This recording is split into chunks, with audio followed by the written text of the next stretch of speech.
Çüllüğün akciğerinler,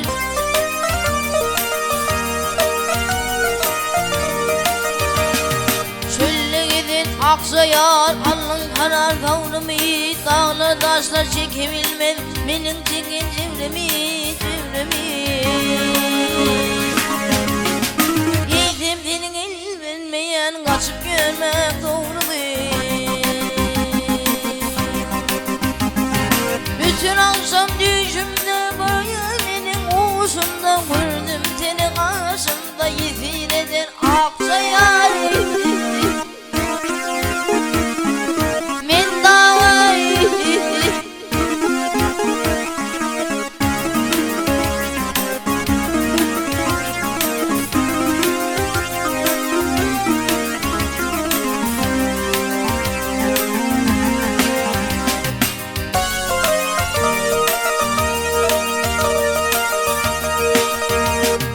yol yören kirveller, kapıl yerde yatmaya, şüllü gidin bilginler, çilemenim atmayan, atmayan.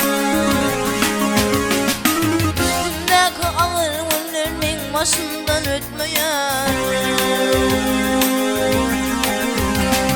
Canım edip pidaya yalvarıp ben Hudaya, ömrüm geçirdin ayadan diyen aksayar.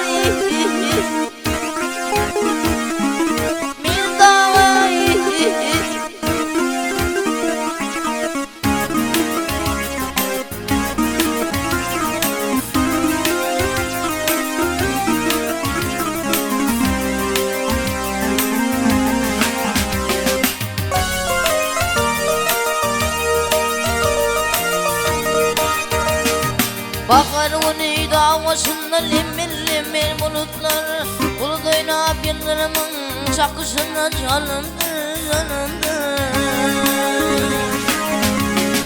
Barcak olsam akçayarım, benim yolum bilirdir.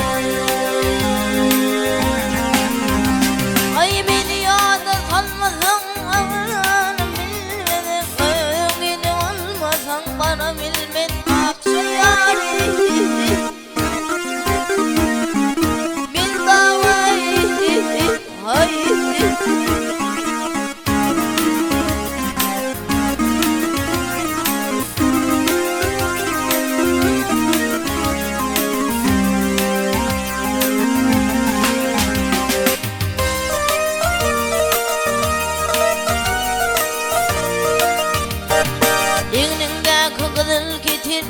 At yar bu yazımı gitme, zalim kalmadı yine saman gibi.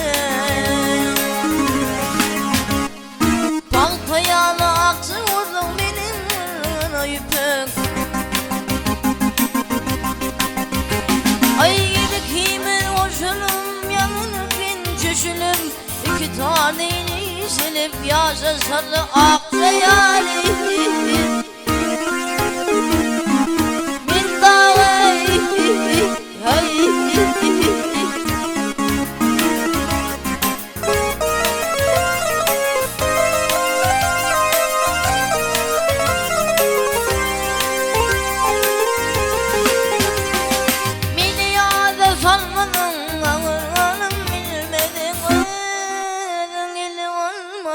Bana bilmin aksayar, hay.